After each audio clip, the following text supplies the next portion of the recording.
ஆண் பெண் என்ற பாகுபாடின்றி தமிழக வெற்றிக் கழக தோழர்களும் தோழிகளும் இணைந்து செய்த சமூக பணி.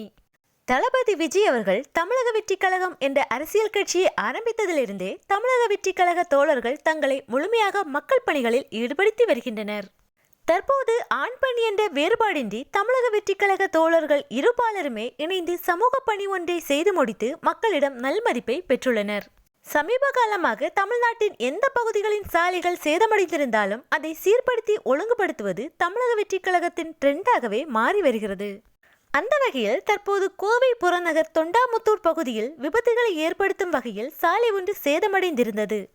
அந்த வழியாக வாகனங்களை ஓட்டி வரும் வாகன ஓட்டிகள் சிரமப்பட்டு அந்த சாலையை கடந்து சென்றனர்.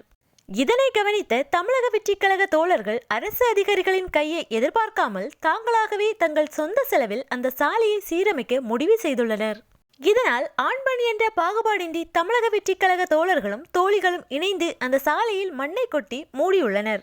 பின்னர் அதன் மேல் காங்கிரீட் போட்டு சேதமடைந்த சாலையை அழகாக சீர்படுத்தியுள்ளனர்.